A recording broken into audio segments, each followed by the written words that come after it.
tema arvates see on Eesti kiirenduse kuldaeg. Kui tahad võidusõiduga väikest varandust teenida, siis alusta suurest. Ja kindlasti inimesed nagu naersid selle üle, aga ega senini ei olnud kiirendusvõistlustel nagu muid reegleid kui see, et kui suur su mootor on. Väga midagi ei kirjutatud. Isegi kiivrit ei pidanud pähe panema. Et ma kirjutasin siis ka esimesed Eesti kiirendusvõistluste tehnilised reeglid tollal. Ja korraldaja telefon heliseb. Halloo, et Haruteel, et buss läks katki. Aga mina vaatasin sellest vaatepunktist, mis mõtlesin, me ei tee seda üritust. Kõik ju tahavad sõita. Ma vaatasin puhtalt nagu kiirendus spordi poole pealt.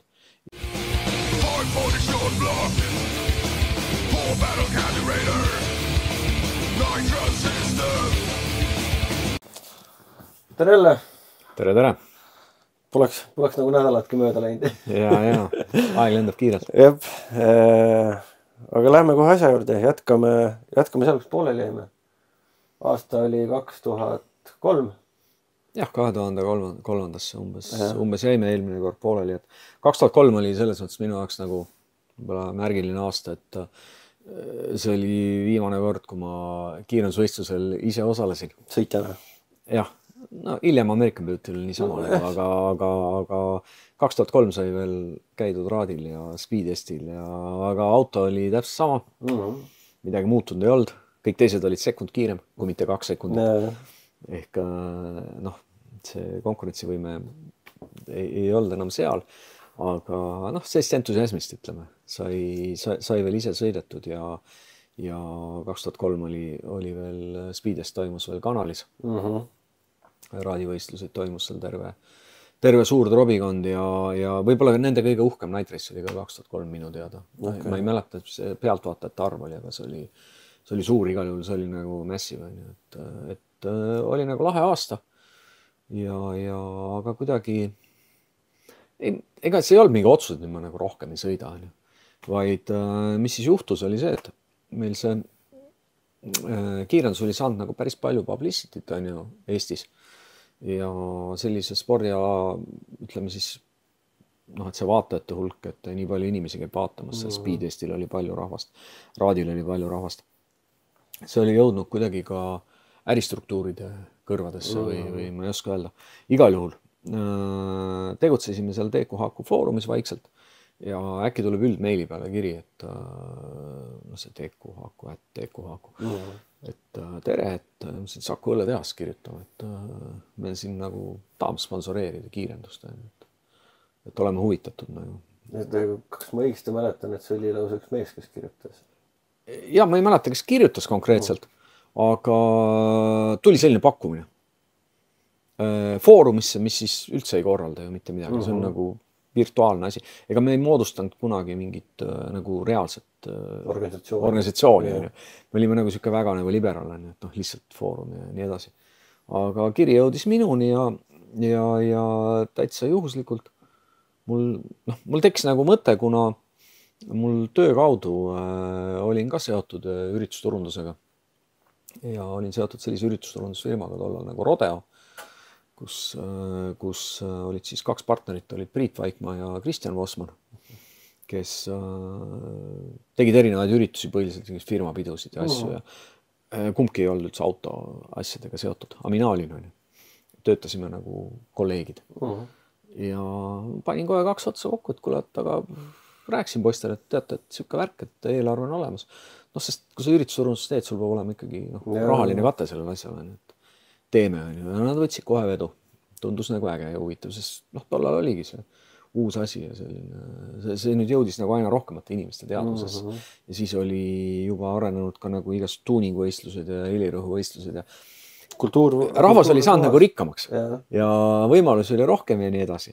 Ja ütlesime, vastasime kirjale, et meil on siin mõtteid on, et saame kokku.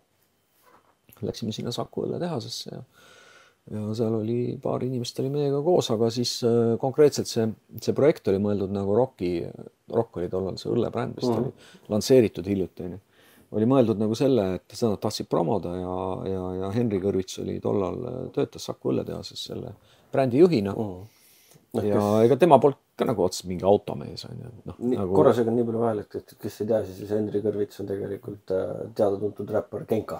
Jah. Ma arvan, ta juba tollal oli. Tegeles räpiga.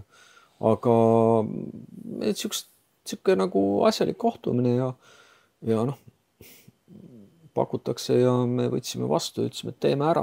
Kuigi me ei olnud teinud ennem.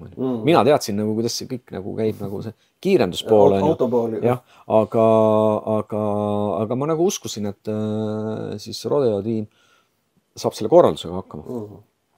Ja hakkasime nagu pihta, et mis me siis veel teeme. Teeks midagi suuremat. Mitte ainult nagu kiirendusvõistluse, aga teeks kohe nagu autofestivali. Ja kuna mul oli One Mile'i kaudu oli ka Street Race'i inimestega hea klapp Kristjan Klemetse, kes teised seal kõik olid, siis nemad olid ju kuidagi selle helirõhu ja tuuninguga seotud. Ja lõpuks meil tuligi selline kombineeritud üritus, kus oli kiirendusvõistlus, oli helirõhuvõistlus, oli autotuuningu näitus ja mingid külgtegevused veel nagu väiksemad on ju. Ja saime kokku sellise nagu festivali. Ja see oli ikkagi ei olnud varem tehtud. See oli kõik võimalik tänu sellele, et meil oli mingi finantsiline kindlus, et see me finantseerime selle ära, sest kõik ju maksab. Ja veel, kuna meile, me nagu uskusime, et see võiks olla nagu pikem projekt, mitte 1 aasta, siis me väga nagu ei arvesta, me ei vaadanud seal nagu mingit kasumit, vaid me tahtsime seda nagu võimalikult hästi teha, et jätta siis kliendile hea mulje, et see ongi nagu äge on ju, et see koostöö oleks nagu kauem. Ja sai kulutatud nii selle stardikaaria peale ja mis kui pilli pealt vaatad, siis me tellisime selle LED-ekraani. Aga LED-ekraan aastal 2004 ei ole nagu päris nagu tänapäeval. Võib-olla ma valetan, aga minu arust Eestis seda ei olnud. See toodi kuskilt välismaalt. Okay. No sellepärast, et kellelgi ei olnud seda. Panime selle suure LED-ekraani sinna üles ja siis ma veel mõtlesin, et okei, et kiirendusvõistlus, teeks midagi, innoveeriks midagi, teeks midagi teistmoodi. Ja suhtlesin Jürgi Augiaga Soomest. Et kuule Jürgi, et ma ei tea, et nagu mõtlen siin midagi teha, et sul on mingid lahedaid ideid. Me nagu tollal suhtlesime teada. Ja Jürgi ütles, ma ei tea, kas ta mõtles selle ise välja või ta juba oli selle kuskilt nagu ise nagu kopeeris. Ta ütles, et tehke niimoodi, et alguses on ju klassid, heads up. Tollal üldse mingid indeksid ja värk ei olnud. Et tehke heads up võistlus, aga pärast tehke superfinaal, tehke nagu siis Dial-Inniga, bracketit, ja mitte Dial-Inni ei saa ise määrata, vaid see on võistluse parim tulemus. Mis siis tegelikult tähendas seda, et ikkagi see pidid suhteliselt nagu all in olema, nagu nii on, kui sa tahtsid võita, sest sinna said ainult vist need, kes finaalis sõitsid. Nagu klassides on. Ehk siis, kui oli... Ja klass oli 5 on ju. 5 klassi... Ja Outlaw. Jah, aga ma täpselt ei mäleta, võib-olla siis sai rohkem, et küll me ikka ju selle... Küll me kindlasti tegime 16 sellika, aga võib-olla siis olid tühja, osad olid soolod. Ma enam ei mäleta. Igal juhul, ehk siis, ma ei tea, kas see nagu süsteem oli arusaadav, aga toimus heads up kiirendusvõistlus, kus siis kiirem auto muidugi võitis, on ju. Aga siis see tema kiirem aeg võeti tema Dial-Inna ajaks. Mida tähendab Dial-Inna aeg, kes võib-olla ei ole kursis? See on nagu ette määratud indeks. Aga veel selle trikiga, et sa võisid selle lõhki sõita. Ja siis, kui sa selle lõhki sõitsid, sellest sai sinu uus... Ja siis sellest sai sinu uus aeg nagu järgmiseks ringiks. Ehk see push'is sind nagu veel, on ju. Muidu normaaloludes, kui sa lõhki sõidad, oled väljas, aga seal oli nii, et ikkagi, kes esimesena... Ikkagi, kes esimesena üle joone oli, see võitis. Ehk reaktsiooni aeg läks loomulikult sisse nagu võistlustulemusse. Ja ju start oligi see, et toome näitame, et kui oli kõrvuti 9 sekundi auto ja 12 sekundi auto, siis 12 sekundi auto startiski reaalselt 3 sekundit ennem. Sai rohelise ja siis 3 sekundit peale seda sai see kiirem auto, 9 sekundi auto ja siis oligi see, et finišil kumb on ees. Ja tal ei olnud seda piiri ees. ta võis sõita kiiremini. Et mõtlesime sellise asja välja sinna lõppu, et oleks nagu huvitav. Saime isegi mingi rahalise auhinna, ma ei mäleta, aga ikka nagu normaalsed auhinnad olid ka ja värgid kõik. Ma ei tea, vaati seal see stardi... Aga huvitav oli see... Siin on nüüd näha see setup, on ju. Et tänapäeval see on nagu tavaline, on ju. Noh, ilmselt on ju, ma nüüd ei ole ammu ühelgi võistlusel käinud, aga päris nii nagu tollal ei olnud. Ja selle LED-ekraani ja selle, noh, sinna kuvati ka võistlustulemused ja see oli meil võimalik, et me võtsime ikkagi selle võistluse ajavõtusüsteemi võtsime Soomest. Ehk tuli see FRA, see tiim tuli kohale ja see kuidagi, ma ei tea, progeti ühildused siis need startijad ja need jooksid sinna selle ekraani peale, sinna tulid ajad ja kes sõidab ja nii edasi. Et selline päris uhke värk oli. Ja Soomest oli palju osavõtjaid. Ja tegime reklaami ka sellele ikka korralikult, meedia eelarve. Seda ma mäletan ka, sest et see oli ka üks üritus, kus ma vist käisin isale, ma ei tea, kui palju ajudele. Et on selline üritus ja lähme ja lõpuks isa oli nõus ja läksimegi. Aga korra ma tahtsin nii palju küsida, millest tuli see, et ta just Pärnus teha?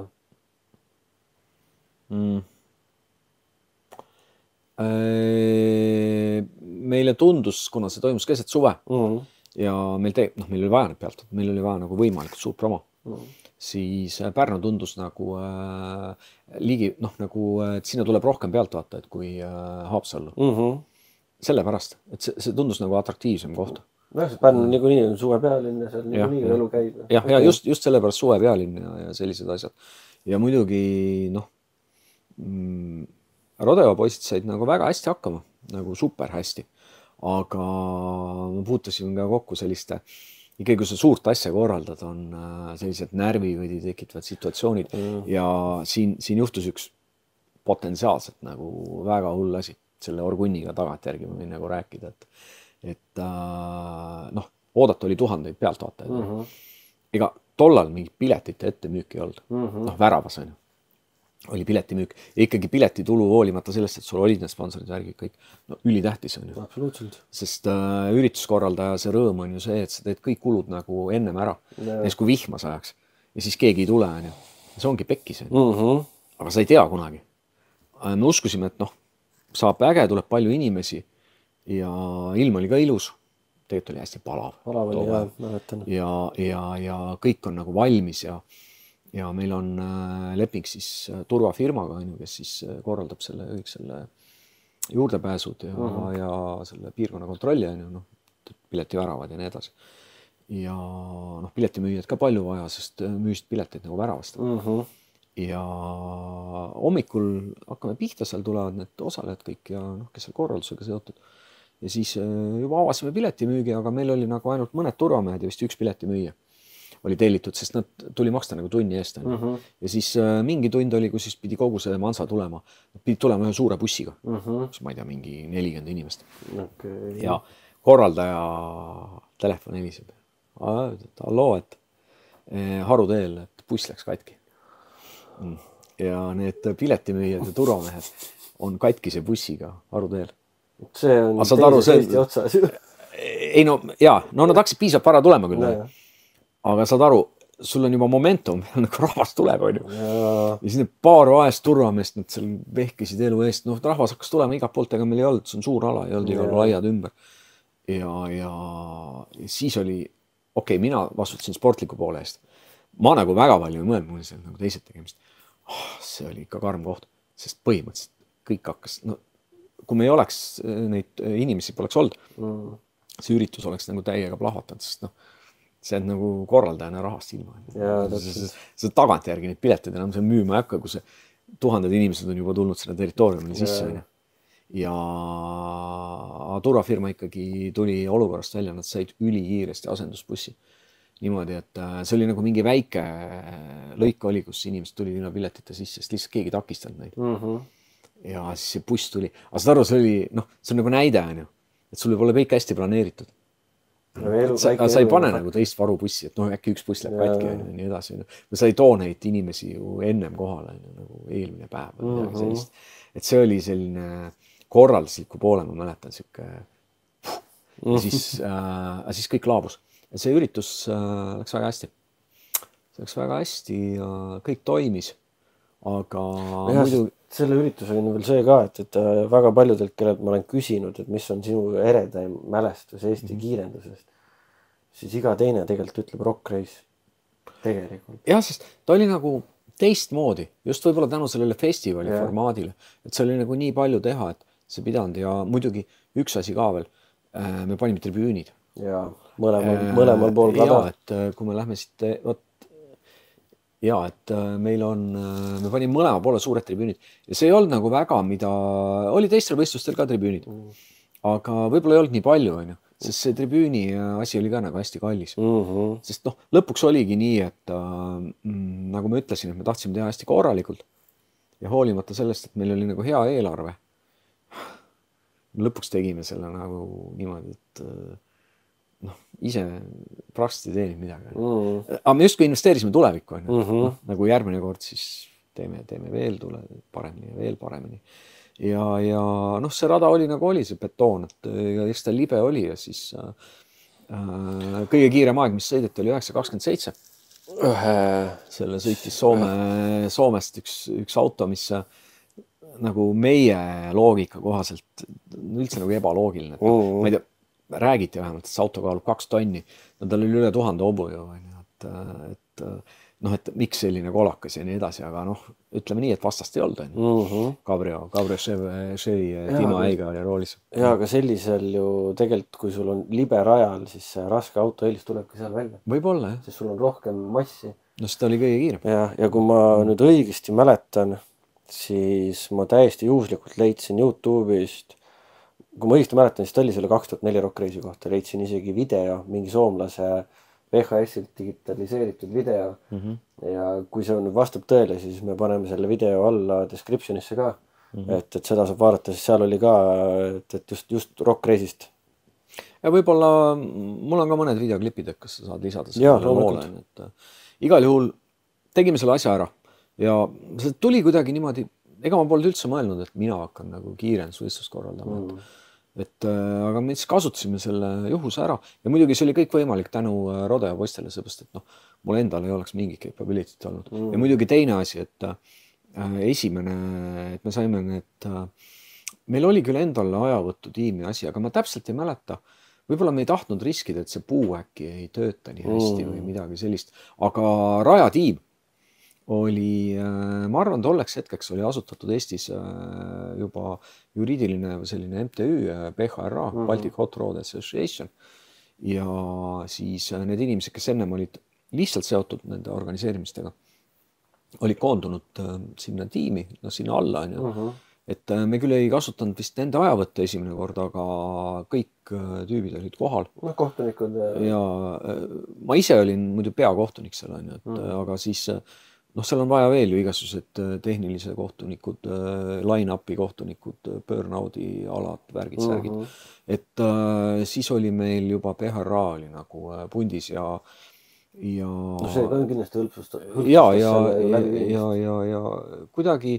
kuidagi asi sujus ja meil oli seal veel paar abilist Pärnust koha pealt hästi asjalikud mehed, et see, kas see võistluse, see sporditiim oli nagu üllatavalt hästi toimis koos, nii et läksime ilma suuremate probleemideta ja lõpuks tegime selle superfinaali ka ära ja seal oli veel nii uhke oli see, et tänu sellele süsteemile, kus ei pidanud olema sul kõige kiirem auto, vaid sa pidid oma eelmise aja üle sõitma, siis oli, ma arvan, see oli see aasta, kui üldse Eesti kutt võitis Opel Mantaga. Ja ta ei olnud üldse kiire see auto, aga ta lihtsalt sõitis superfinaali selle süsteemiga, sõitis nagu soomlased üle. Ei, aga kas ta mitte finaalsõitu, kas ta mitte teist kohta ei saanud?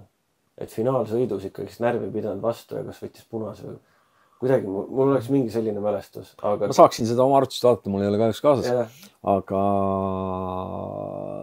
igal juhul see superfinaali asi tuli tegelikult toimis. See toimis ja see tuli välja ja see meeldis osalejatele ka. Ja publikule. just oligi see ka, et aeglane, vist äkki 12-13 sekundi auto oli nende suurte kiirete soomlastega ja finaalis oli ta kindlasti, kas ta sai esimese või teise koha, seda saad pärast üle vaadata ja kinnitada. Ma võin öelda, kui ma vaatan oma lõpuprotokolli, et siis võid panna. Nii et kuidagi ma sattusin sellesse kiirendusvõistluste organiseerimise keerisesse nüüd. Ja võib-olla see oli ka üks põhjus, miks ma enam ise nagu, esiteks mul ei olnud autot, on ju. Ja kuidagi jäi nagu kõrvale. Mul oli, tollal oli teisi tegemisi ka, et ma korraldasin veel mõningaid üritusi, et ma olingi tollal nagu kuidagi ürituse korraldast, tegin seda One Mile Challenge'it ja siis me hakkasime Open Tracki korraldama ja aga muidugi see oli nagu pika puuga kõige siuke glamuursem ja uhkem ja värk, sest teised olid sellised ikka põlve otsas asjad, on ju.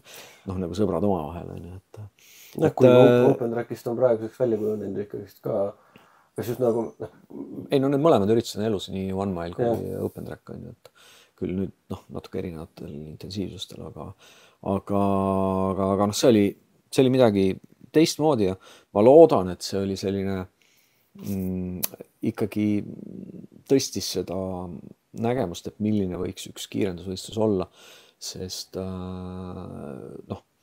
ütleme hilisemad, kui ette need, ütleme meie võistlused, aga suhteliselt praktiliselt sama alajal selle Speedesti korralduse vist seal muutus niimoodi, et Aivo Halanur hakkas seda korraldama mingi hetk, ma ei tea täpselt, mis aastal. 2002. Ja ega need Aivo võistlused olid suht varsti olid, korralduslik pool oli nagu samasugune, et ega teised korraldajad võib-olla, ma nüüd ei ütle, et nad võtsid otseselt snitti, aga see muutus nagu uueks standardiks, et teeme korraliku stardikaare on ju ja kõik asjad on ju.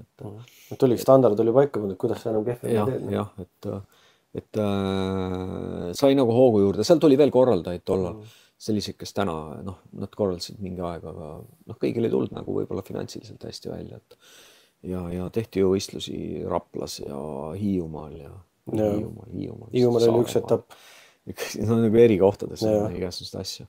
Nii et 2004 kuidagi minu suhe kiirendusega muutus. Ja mis veel seoses selle võistlusega, ega senini ei olnud kiirendusvõistlustel nagu muid reegleid kui see, et kui suur su mootor on. Väga midagi ei kirjutatud. Isegi kiivrit ei pidanud pähe panema, sõitsid niisama. Ja selle PHRA loomisega tekkis kuidagi see vajadus, et võiks ju hakata siis seda asja ka nagu autospordi moodi tegema. Ja ma kirjutasin, ma arvan, et need olid esimesed sellised hästi konkreetsed tehnilised reeglid, mis siis sätestasid autode turvavarustust põhiliselt on ju ja mida võib teha. Et mis on nagu tänavaklass ja mis on see outlaw klass ja nii edasi. Et ma kirjutasin siis ka esimesed Eesti kiirendusvõistluste tehnilised reeglid tollal. Ja lisaks seal teine dokument oli kiirendusvõistluste hea tava, mis rääkis siis, paljud ikkagi tulid esimest korda kiirendusvõistlusele, et kuidas siis seal nagu asi käib, on ju, mis on line-up ja mis on burnout ja kuidas see stage imine käib ja siis, kui sa oled nagu finišis, et kes esimesele maha keerab raja pealt ja mingid sellised asjad on ju. Tegelikult elementaarsed asjad, aga mida ikkagi oli vaja ka... Sest see oli uus ärk ja neid harrastajad tuli nagu juurde on ju, sest ega seal mingi künnist ei olnud, kõik võisid osa võtta. Igast autot sõitsid seal on ju. Ja nii mõnigi mees seal võib-olla tegi oma debüüdi ka ja täpselt ei mäleta enam, aga igal juhul nii selle Pärnu võistluse kui selle PHRA organisatsiooni loomisega hakkas nagu järgmine ajastu. Mis siis hakkas nüüd meenutama võib-olla seda, mis tänapäeval on. Nagu rohkem on. Ja millest tekkeski see põhibaas, et meil on päris organisatsioon, päris võistlused, päris reeglid, see läks edasi ja kusjuures ma millegipärast arvan, et siin ma nüüd kindlalt ei ütle, aga me panime sinna minust liimi maha. Sinna stardi kohta, kui sa vaatad ka, siis et see ei olnud ka nagu väga tavaline. Me küll ei preppinud seda rada, ma ei usu, et ma ei mäleta, kuidas see sai tehtud, aga siin on nagu starti vist sai nagu liimi pandud, sest tollal see liimivärk oli ka niimoodi, et see liim on ju maksis päris palju raha. See tuli kuskilt Soomest tuua, et see läks nagu ürituse eelarves, vaata üks lisakulurida, et igal juhul ma arvan, et see pidamist sai nõks paremaks. Kas sellel või järgmisel võistlusel me panime igal juhul, see ei olnud küll mingi hull liimimine, aga seda liimivärki sai sinna pandud, et see PHRA kaudu kuidagi organiseeriti seda asja. Nii et 2004 kuidagi panime sellise märgi maha ja siis tuli aasta 2005. Võistlusi toimus palju. Speedest läks Haapsallu ka aina paremini, aina uhkemalt tehti. Raadil võistlused toimusid. Mingil perioodil isegi Speedest tegi mitu üritust aastas, nii Kiltsil kui Raadil. Ja... Äkki jah, mingi hetk nad hakkasid Night Race'i tegema, äkki võiski olla, aga ma jätan siin selle kommenteerimise ikka mehele, kellel on autoriteet sellele ajule, et las tema räägib sellest, et ja 2005 tuli ja meil oli Rockiga oli koostöö endiselt. Koostöö oli endiselt ja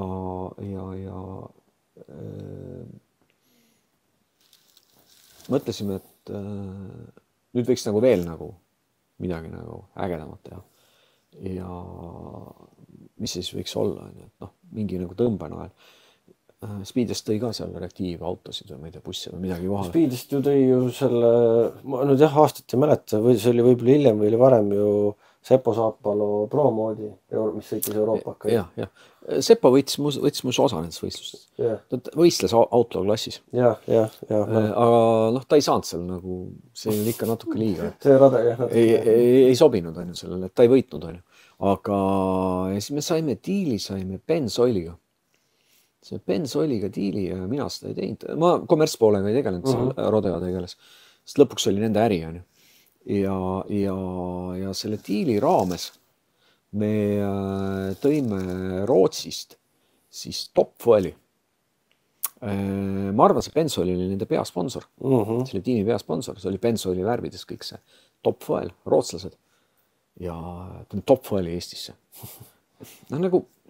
Ega ma olin Soomes Top Fueli nagu sõitmas näinud juba tollal ja kui keegi ei ole veel, ma ütlen nagu vaatajatele, et kui keegi kunagi pole näinud, siis ükskord elus peab seda nägema. Et see on midagi muud. See on nagu midagi muud üldse kui kogu ülejäänud drag race. Et see ei ole ainult nägemine, vaid see on ka tundmine. Just. Ja ega ma nagu ei mõelnud, et see pole nagu võimalik, et ta sõidab seal. Aga see polnudki tähtis on ju. Ja saime selle tiimi kohale ja tõimegi Top Fueli Eestisse. Ja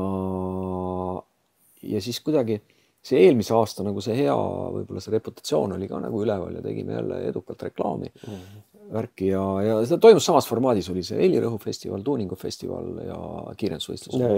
Jätkuvalt nimelt Rock Race. Ja natukene olime õppinud, et me seda LED-ekraani ei võtnud ja Soome ajavõttu ka, et C3 oli siis meie enda ajavõtt oli, see oli tolleks ajaks juba nii heaks saanud, võis nagu, me vastutasime sponsorite ees, kõik pidi toimima.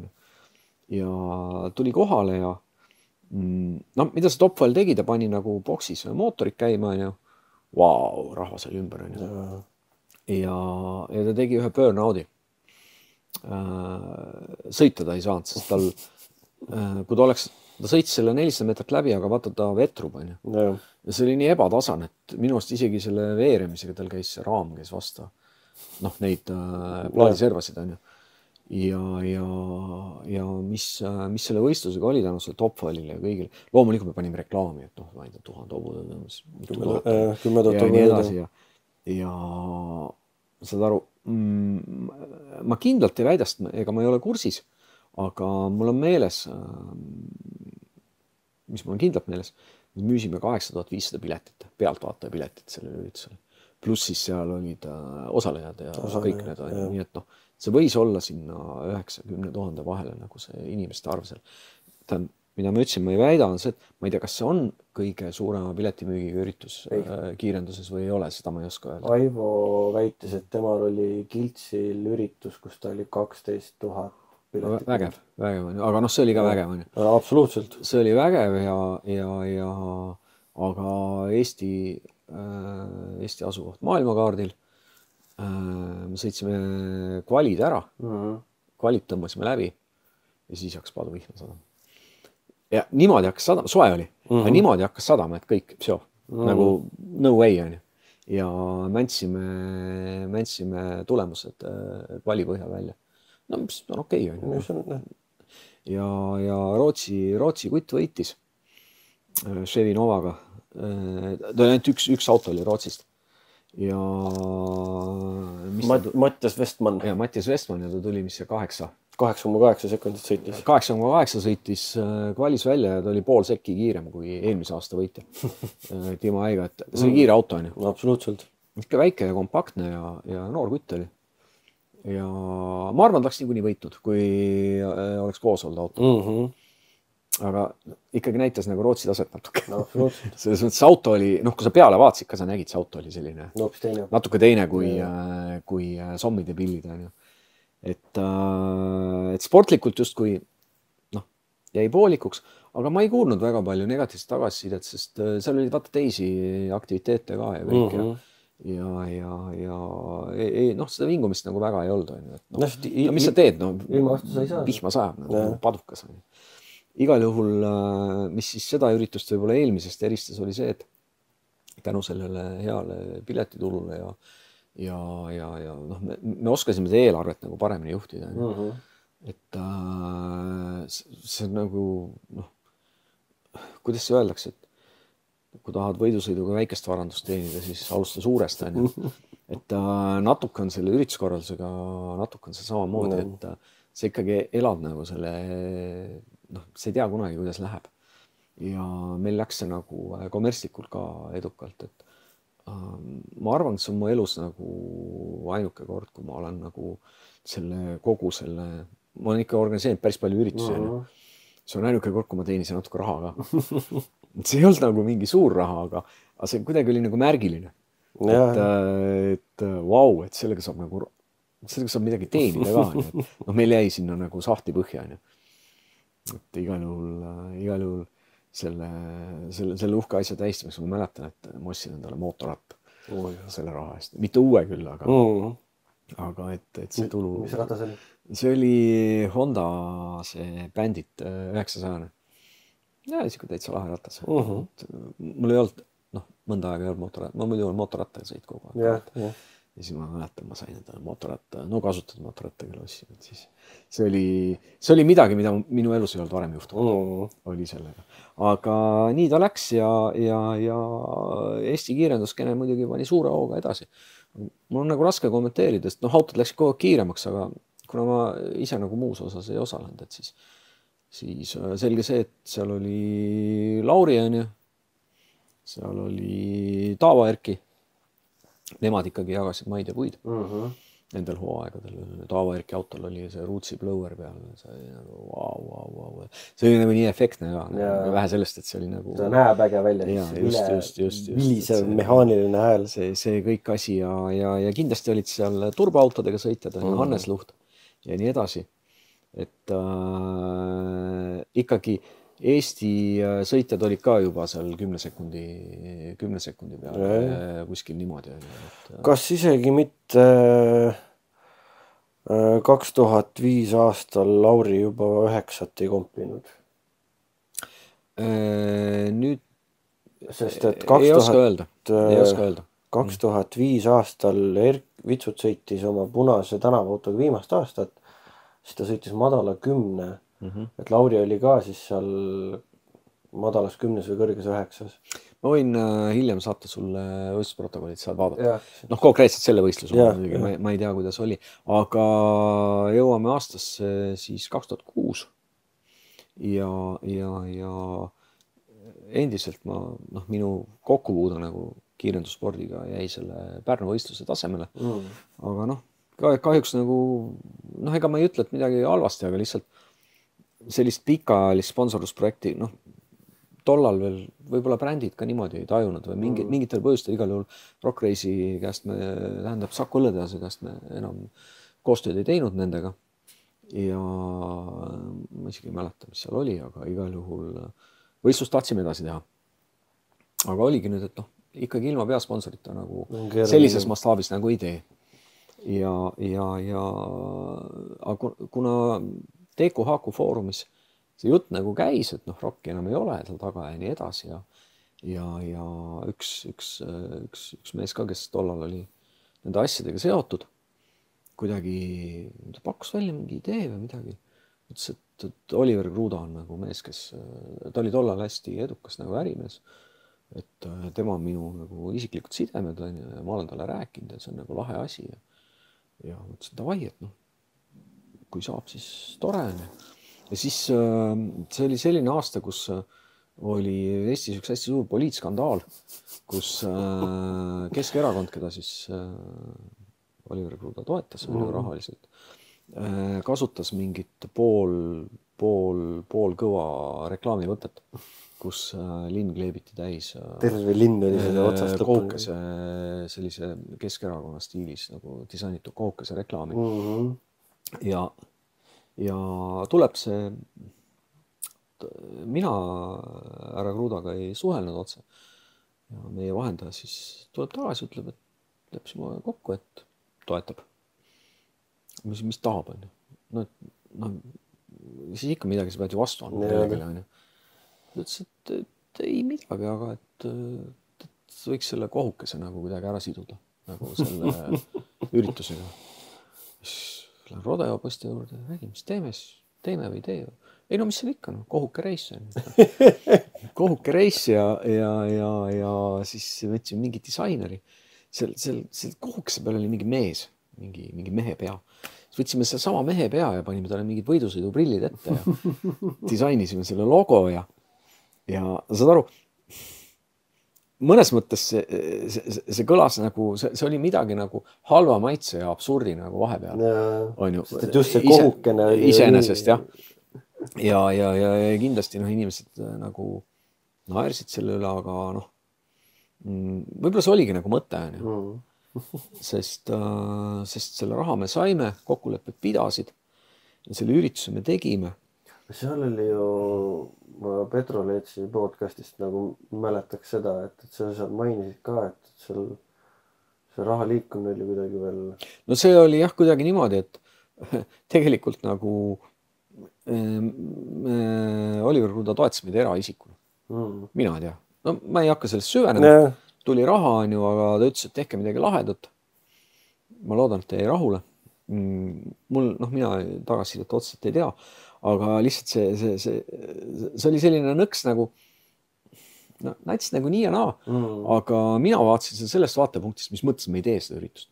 Kõik ju tahavad sõita. Ma vaatasin puhtalt nagu kiirendus spordi poole pealt ja oli PHR tiim, oli meie ajavõtt.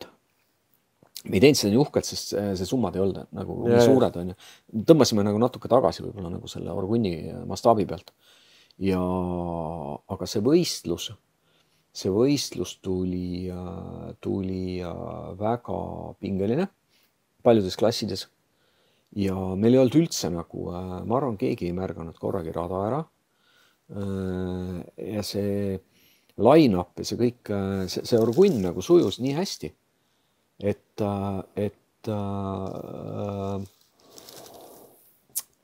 jah, et siin me oleme juba, see on vist 2006 kohkureis. Ja 2006 kohkureis, et see on kõige sportlikult kõige parem võistlus, kus ma olen viibinud ja mul on nagu hea meel öelda, et ma olin ise korraldaja. Ja siis olid samamoodi ka peakohtunik või? Ma olin vist jah, olin. Et see, mul jäi hea mulje ja ma tean need võistlejad, kes võistlesid, kõigil olid nagu pöidlad püsti, ütlesid, et vinge, et hoolimata sellest brändingust nagu tegelikult tuli nagu hea asi välja. Lihtsalt, et see 2006 oli teistpidi nagu ka äge aasta, siis kahjuks Taaverki vitsut ei võistelnud, sest ta ehitas enda uut autot, seda kiiret kamarat. Aga see oli see aasta, kus Viljandi metsade vahelt tuli Edward Sanger nagu, ostis Lauri Kuriksi vana kere ära ja vitsuti mootori ära, pani selle asja kokku ja tegi veel Laurile tuul alla. Ja nii läks, et nagu siin pilli peal ka näha on, et Eduard tuli selle autoga ja Lauril oli nagu värske auto ja minu arust see oli mingi probleem lihtsalt. Lauri ise ütles ka, et nad ei saanud sellel autos, et seda vedrustust nagu niimoodi nad ei saanud lõpuni seda vedrustust.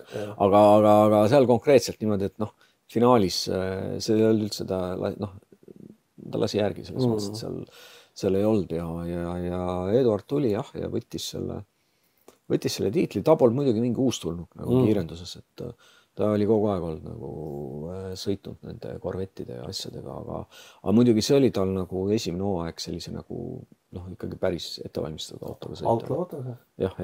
Sest et ju Sangerneebol ju perest Anneli Sangerneebo tütar sõitis ju ka korvetiga minu meelest, kas siis 2005 või 2006 sõitis hooaega. Ja nad olid seal jah nagu mitmekesi, et kuidagi see tuli nagu jube hästi see võistlus välja ja pealtvaatajad oli ka piisavalt palju, nii et tribüünid olid täis, et oli kihvt ja just seega, et me saime kõik ära teha ja ma mäletan, me olime ajakavast ees.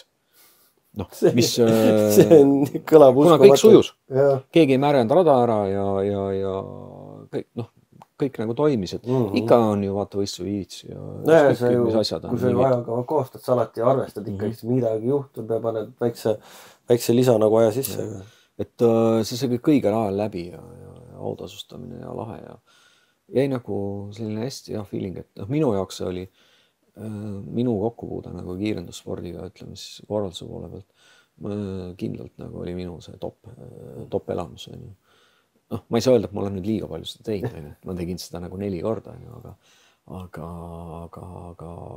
ma arvan, et seal ei olnud nagu kellelgi põhjust häbeneda, sest ega ma seda üksi teinud. Selles mõttes, et seda tegi Rodeo tiim, kes siis tegi kogu selle korralduse poole, seda tegi ajavõtu tiim, seda tegi PHRA, kõik inimesed, et üksi oled nagu mitte keegi.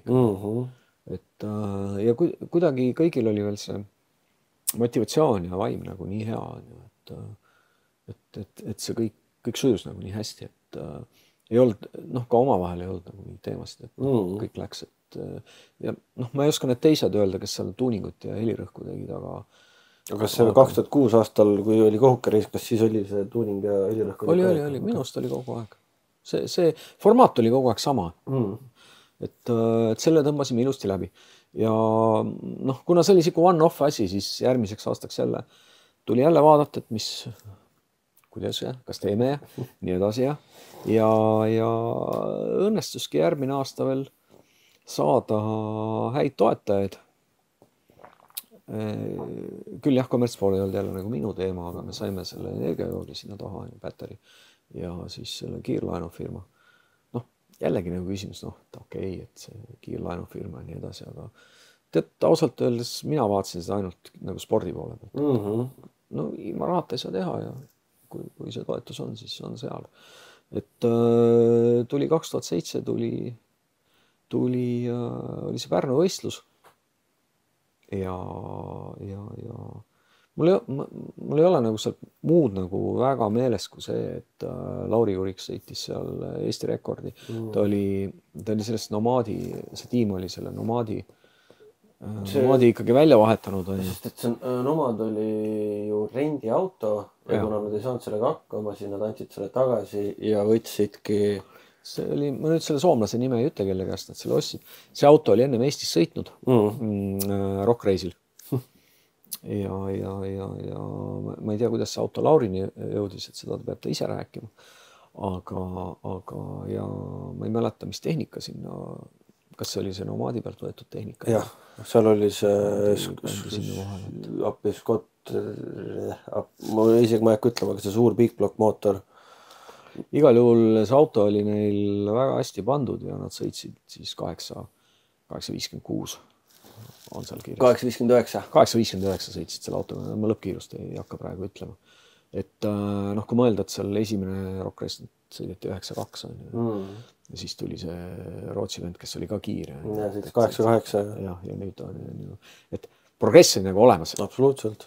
Progress oli olemas ja ma finaalis isegi, ma arvan, mõne soomlase vastu sõitis, et pärast vaadata, et need numbrid on juba sellised nagu päris numbrid juba 8,5 on. eriti arvestades veel, et ilma prepita, seal liim oli maas seal alguses vist, aga noh, enamus rajast ei olnud, et eks ju tiimil neid kogemusi ka iga aastaga tuli juurde, noh just seadistamise osas. Ja noh, ma kahtlustan, et see auto oli ka nagu olemuslikult palju parem juba, kui see eelmine kamara. No ja, sest see oli ju eesmärgiga ehitatud auto, mis oli täis toruraami peal, jah, tal oli küll pool plekk korpus, et katus tagatiivad olid plekist, aga uksed nina oli juba ju komposiit ja ta oli ikkagi mõeldudki kiiresti sõitmiseks. Jah, et siin oli juba ikkagi Eesti mehed ka enam ei andnud soomlastele järgi, et sõitsid kiiresti, et tegime selle battery race'i. Juba natuke oli tunda, et võib-olla see publiku ei olnud nii suur, meil ei olnud ka võib-olla see reklaamieelarve nii suur, et see oli nagu pealtvaatajaid oli vähem. Ma arvan, me vist ei pannud ühele poole tribüüni ka enam, jah, kui seda sama pilti vaadata, siis siit on isegi näha ka, et nagu natuke nagu olime sunnitud selle eelarvega nagu tagasi tõmbama, aga mul ei ole midagi meeles, sest nagu ärilist poolest enam, sest ma olin seal veel juures, äkki ma isegi ei olnud enam peakohtunik, võib-olla olin, vist ikka olin, aga kuidagi olid nagu teised asjad, ma juba vaatasin ise nagu ringrajaspordi poole kahe silmaga ja nii oligi. Ja siis sellel aastal ka selline ettevõte nagu Rodeo lõpetas eksisteerimise. Nad ühinesid ühe teise üritusturundusettevõttega, mille nimi on Orange Time. See korraldati juba Orange Time'i nii-öelda Orange Time'i alt ja seal oli ka personalimuudatused. Nii et nende fookus ka nagu oli kuidagi mujale. Ja mis siis juhtus oligi, et see üritus sai tehtud, aga põhimõtteliselt sellega nüüd ka see Pärnu, nende ürituste nagu see sari lõppes, nii et jäi nagu 4 üritust. Ja, aga samas need kõik 4 üritust on ikkagi väga ajaloos oma kohe. Jah, et Pärnus tehti veel seda Street Flighti, kus see lennukiga oli, aga see sõideti 200 meetrit selle ruleerimisraja peal, mitte seal. Ma nüüd ei oska öelda, kas selle põhiraja peal rohkem kiirendus sõideti või mitte. Jah, ikka sõideti. Enam ei mäleta. Ühe korral on isegi sõitnud, see oli aastal 2 korral. 2016 oli kindlasti Speedest seal, 2018 oli Speedest seal. Kui ma õigesti mäletan, siis 2014 Speedest Night Race oli seal, kust juhtus üks... Jaa, Aivo korraldas muidugi, Pärnus üritus. Ma enam nagu ei olnud selle asjaga nagu nii seotud. Aga võib-olla võikski öelda, et see oli nagu mingi see koht, kus hakkas selline kiirendus spordi ajalugu etapp pihta, mis on kestnud tänaseni. Muidugi, mida tollal ei olnud, oli see, et ei käidud veel võib-olla niimoodi juba nagu välisvõistlustel. Ma ei mäleta, kas Viljar ja kas nad juba siis käisid. Viljar kindlasti veel ei käinud. Kui ma õigesti mäletan, siis Lauril esimene hooaeg või esimene kord Soomes oli 2008-2009. No selle autoga nad igal Soomes käisid. Et sealt hakkas võib-olla see ajastu, kus selleks, et nendel kiirendusvõistlustel võita, ükskõik millises klassis, sul pidi olema auto, mis on ikkagi juba, päris nii ei olnud, et ma tulin oma selle tänava hobikuga sinna ja võitsin. No vähemalt, kui sa tahtsid võita, eks seal allpool ikka sõitsid, miks mitte. Ja see, mis seda spordi ja organisatoorset poolt puutub, siis ma ei teagi, mis edasi sai, aga minu arust PHRA nagu see tähelepanu nagu kiirendusspordit läks nagu kõrvale rohkem, kas ta läks nagu rohkem selline Ameerika autode nagu kultuuri poole peale, et ma ei ole kindel, kui kaua PHRA neid üritusi korraldas, sest mingi hetk tekkis järgmine see organisatsioon, mis aastal nad alustasid? 2010 Edra loodi ja seal oligi see 2008-2009 tuli niikuinii masu peale, siis kogu see motosport käis alla, sest et rahastus oli nagu oli. Ja 2010 siis tuli juba Edra ja siis ütleme, et oligi see ülemineku aeg. Jah, täitsa võimalik, et see oli ka põhjus, et me ei saanud enam finantsilist tuge sellele asjale. et miks ta nagu ära jäi, et ega ma nagu seda peaks Oristime inimeste käest küsima, et igal juhul minul oli fine, sest ma hakkasin järgmine aasta ise võidusõitjana sõitma võidu ehk tegelema autospordiga nagu võistlejana jälle üle pika aja, küll teises distsipliinis, autoringrajana, aga sinna läks mul kogu see aeg ja kogu fookus läks sinna ja kui sa ikkagi võistled, siis sa võistled, et sa ei jõua nagu teiste asjadega tegeleda. Et sinna see lõppes, aga võib-olla see tõuge oli ikka andud, et masuks, aga ikkagi tase oli juba teine. Absoluutselt. Tase oli teine ja inimeste oskused ja kogemused ja ega ikkagi ka nüüd need järgmised korraldajad, kes need järgmise võistlusi, neil ikkagi oli mingi kokkupuude ju selle eelnevaga. Ja, absoluutselt. Siin olid meil ju... oligi ju niimoodi, et Edra asutajad Kristjan Veedler ja Kaarel Oras, nemad olid ju esimesel Rock Race'il kommentaatorid koos Põrriga ehk Kaupoga. Ja, Kaupo oli muidugi legendaarne. Kaupo on siiamaani on kommentaator, aga just ongi see sama, et nemad olid juba ja enne seda aega nad olid juba selles kiirendusmaailmas sees juba põhimõtteliselt MC39 korraldamise aegadel juba olid nad seal kiirenduses sees ja siis oligi see, et kuidas nad arenesid nagu vaatajast, abistajaks, siis juba kommentaatoriks ja nüüd on, võiks öelda katusorganisatsioon. Sest ega see korraldamine nagu minul on ülisuur respekt kõikide inimeste suhtes, kes midagi korraldavad. See mäletan, kui need algasid, kui me tegime neid, mitte meie, vaid näiteks kui Aivo tegi oma Speedest ja sul juhtub lihtsalt. Või siis sa ei oska veel nagu mõelda.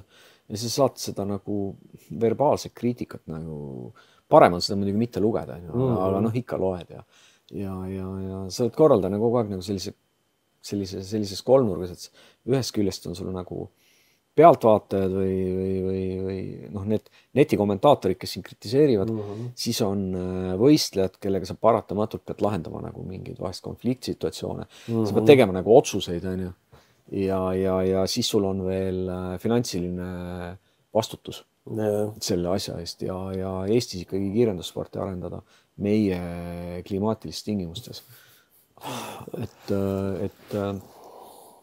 ütleme nendele inimestele, kes siit edasi läksid ja Edra ja kõik, kes korraldavad, et vau, et respekt, et ülikõva, et väga äge.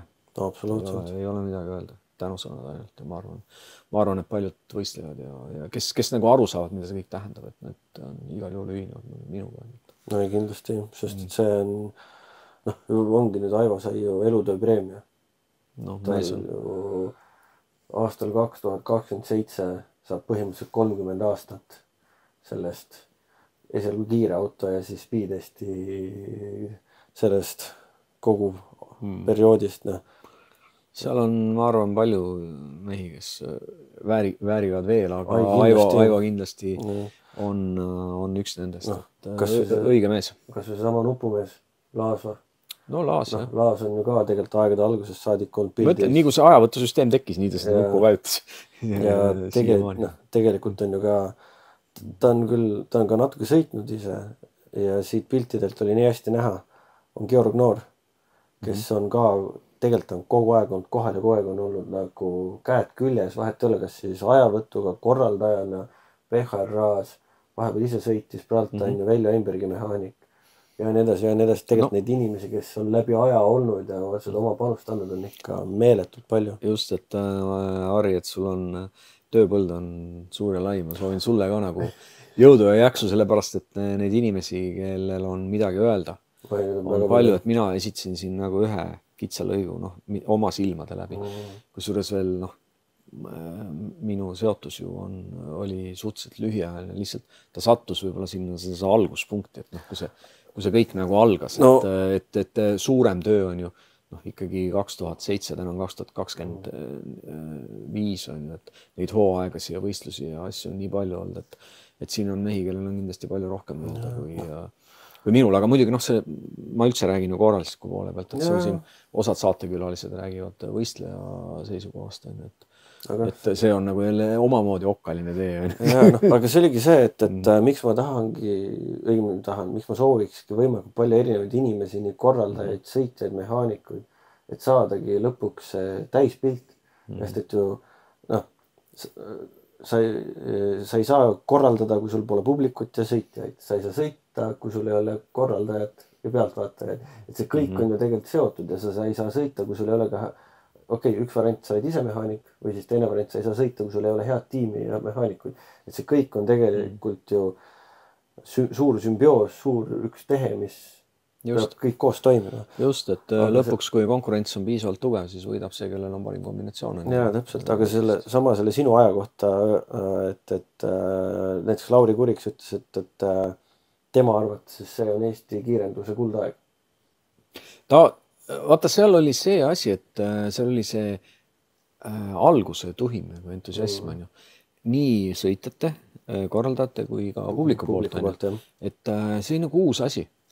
See oli uus asi, mis tuli, nagu me alustasime eelmises saates, et nõukogude ajal eksisteerinud sellist sporti. Kuigi meil oli kõrgel tasemel ringrada, meil oli kõrgel tasemel ralli. Ja ringrada oli nii auto kui moto. Jah, ja sellist asja ei olnud ja kui sa vaatad neid nii-öelda traditsioonilisi alasi, siis ega seal ei olnud 90-ndatel sellist nagu puumi. Ringrajavõistlustel ei käinud nii palju inimesi, käis nõukogude ajal, aga ei käinud, sest see oli ikkagi siuke asi, mida kõik teadsid. Ja nüüd tuli midagi täiesti uut, täiesti muud. Ja üks asi veel, ta on visuaalselt hästi lihtsasti jälgitav. Sa saad kohe aru nagu, et kes võidab, põnev, nagu sul on nagu peo peal, et rallil ikkagi, rallisõpra tees muidugi müts maha, aga kiiruskatsel päeva auto mööda, okei. See on hoopis teine. Olen ise ka käinud rallit vaatamas kunagi. Sest et ega sellel ajal ka, kui see niinimetatud publikurekordid tehti siin, ütleme enne 2010, enne masu, siis tegelikult vist ju rinkas see aeg oli publikuga pigem just väga kehvasti.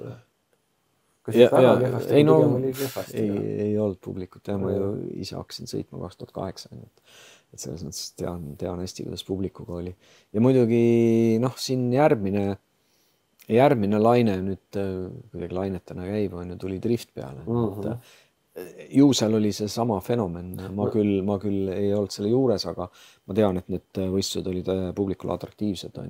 Tuli palju võistlejaid ja nii edasi. See on täpselt samamoodi, et väiksel alal, hästi jälgitaval alal ja drift on ju eriti show ala veel. Kui kiirendus on ikkagi see burnout ja see stardimoment võib-olla. Ta on nagu... Driftis on sul see pigem kogu rada on nagu rohkem show. Kiirenduses ikkagi on nagu hard facts. Jaa. Driftis on, mitte et see kuidagi lihtsam oleks, aga natuke on subjektiivne. Ütleme nii, jah, et see ei saa nagu selle sentimeetriga mõõta seal või vabandust, stopperiga ei saa mõõta nagu, et mis ja kus. Aga kui vaadata näiteks Soomet, siis seal oli ju samamoodi. Ma tean, et 80-ndate keskpaigas Soomes oli ka kiirendusvõistluste buum, tohutult palju pealt vaatajaid. Kui me käisime, tollal, kui ma siin veel ise võistlesin, ma läksin Soome võistlustele, jumala imelik oli keegi vaadanud peal. Mõni üksik tüüp oli seal, muidugi EM-ist ma ei räägi Alastarast, see on nagu teine asi. Aga ma käisin seal nendel lennuvälja võistlustel, ma käisin veel nagu seal sõitmas, siis kõik pealtvaatajaid seal nagu ei olnud, selles olid sõitjad. Et eks ta nii on, miski asi sünnib ja siis ta areneb oma teed, et ma arvan, et see on nagu elu ja lihtsalt täna ma näen, et see skene on elus. Istud siin minust vasakul, elav tõestus selle kohta, et see on elus ja sinusuguseid mehi on ju veel. Praegult ongi see, et see kiirendus on nüüd viimastel aastatel jälle ellu ärganud ja just nagu seda saab tõlgendada selle pealt, et nendes superklassides ja kiiretes klassides, kus on juba niinimetatud spetsiaaltehnikat vaja, sinna on mehi järjest juurde tulnud ja need klassid on reaalselt konkurentsis on nagu, on juba tihe konkurents. Vahet pole, et isegi kui sul on 3 sõitjat, siis sul on ikkagi, sa ei saa eksida. Nüüd on ainuke küsimus see, et kas me suudaks nagu lõpuks Maltat ka teha, et väga väike koht, väga väikeste võimalustega ja nad ikkagi tegid selle raja. Ja nüüd on rajal veel suur rekonstruktsioon koos ju Santapoodi meestega nagu koostöös. Sest isegi tegelikult, kui sa vaatad kas või Soomet, isegi seal on nagu üle kivide ja kändudes see raja asi läinud, et see läks ikkagi ju pankrotti vahepeal. Malta on ka ehe näide sellest, et ikkagi see kohalik poliittuumik peab ka olema nagu asja poolt. no see on niisugune omapärane riik, seal natukene on see käsi peseb kätte, aga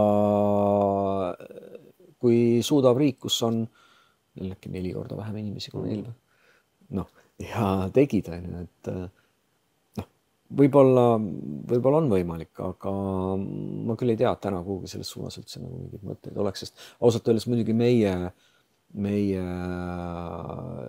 üldse kõikide nende avalike projektidega ja ükskõik, mida sa teed, on ju, et ma kardan, et see jääb lihtsalt ühiskondliku vastuseisu taha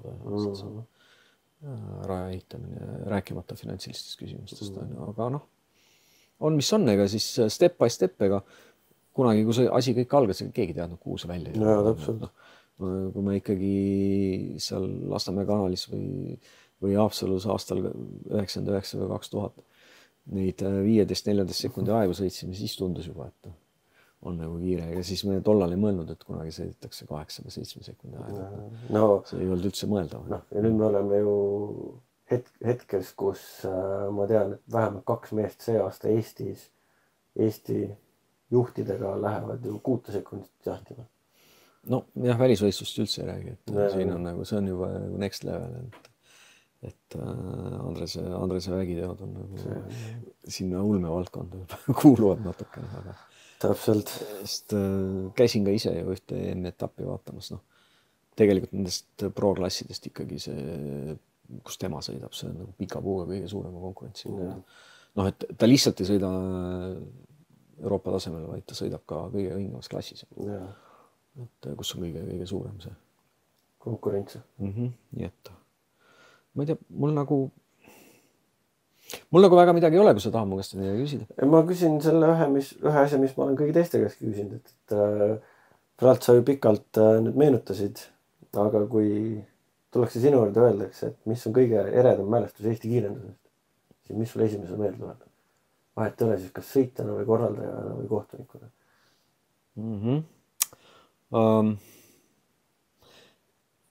Ja no tegelikult ma mõlemat nimetasin ka juba meie vestluste käigus. Need on seotud tegelikult nagu emotsiooniga lihtsalt. Võib-olla üks emotsioon oli see, et kui ma seda aastat ei ütle, kui MC39 korraldas Tartus seda Night Race'i. Et kas see oli 2 või 3 ja see atmosfäär, mis seal valitses, seal oli selline tunne, et publik ja võistlejad ja kõik on nagu kuidagi, need sulasid nagu kokku ja seal ikkagi elati kaasa ja publik aplodeeris ja vilistas ja kuidagi see oli nagu selline tunne, et see ei olegi nagu mingi autospordivõistlus, vaid ma ei tea, mingisugune suguvõsa kokkutulek. Ja no mitte suguvõsa kokkutulek, aga jah, no ütleme jah, nagu see armastus selle mootorispordi vastu ja need helid ja see kõik oli nagu väga kihvt meenutus mul. Ja teine oli, kui ma ise korraldasin, ma nüüd ei oskagi öelda, kas see kõige esimene Rock Race või siis see Kohuke. Et need olid, ma arvan, teistele korraldajatele hästi tuttav tunne, et sul on adrenaliin on üleval, sa kindlasti oled terve selle ürituse aja kõrgema pulsiga, kui su puhkeja pulss on. See adrenaliin kütab su pulssi ja sa ei tunne üldse väsimust, sa ei tunne mitte midagi ja aeg läheb palju kiiremini, kui tund aega läheb nagu hetkega mööda. Ja sa paned kõik sinna oma selle energia. Ja siis, kui see üritus läbi on, siis see adrenaliini tase kukub. Ja siis kõik sa saad nagu puua pähe. Tuleb sul see nagu väsimus peale. Aga ikkagi see rahulolu, nagu, kui sul õnnestub see asi. See on see, mis sind toidab, nagu, et sa võid küll mõelda, et miks ma seda teen ja ma olen nii väsinud ja ma ei jaksa enam ja mingi jama ka veel on, siis on veel. Ja siis läheb see kõik nagu üle. Ja üldiselt inimese psühholoogia on selline, et sa ikkagi nagu halvad asjad nagu unustad. Ja head asjad jäävad nagu positiivne meelde. See vanast oli rõhi roheline, seal on ikka nagu sügav tõepõhi all. Ja siis läheb natuke aega mööda, siis mõtled, okei, aga järgmine aasta. Kuidas on, et ma arvan, et nii see esimene Rock Race kui lihtsalt sellepärast, et selline asi üldse juhtus ja Kohuke. Ja üks asi, et see asi läheb korda ja teine on see, et sa teed seda nagu koos teiste inimestega nagu tiimis. et ikkagi mind vähemalt alati mulle pakub rohkem rõõmu ja rahuldust, et ma teen kellegiga midagi koos. Et ma olen ilmselt väga halb individuaalsportlane, kui ma mingisugusel alal võistleks, et ma olen rohkem siuke meeskonna inimene, et mulle meeldib alati nagu, et me koos saavutame nagu midagi head ja need korrad olid, kus mul on need inimesed nagu hästi positiivselt meeles ja mul on need üritused positiivselt meeles, et võib-olla need on need sellised minu jaoks nagu highlight'id on ju, et noh, ma ei ole küll ise autoga nagu suuri kiiruseid saavutanud kiirendusrajal, et see spordipool jah, võib-olla ei ole, et võib-olla need sellised just need mälestused, et vau, äge, oli äge. Nii et see on mu vastus. Super. Ja ma arvan, et selle positiivse noodiga ongi nüüd hea lõpetada siin. Ja, aitäh kutsumast ja aitäh tulemast ja teile aitäh vaatamast. Loomulikult ikkagi kommenteerige, likeige ja pakkuge välja, kes võiks veel tulla. Nii et aitäh ja järgmise korrani. Nägemist.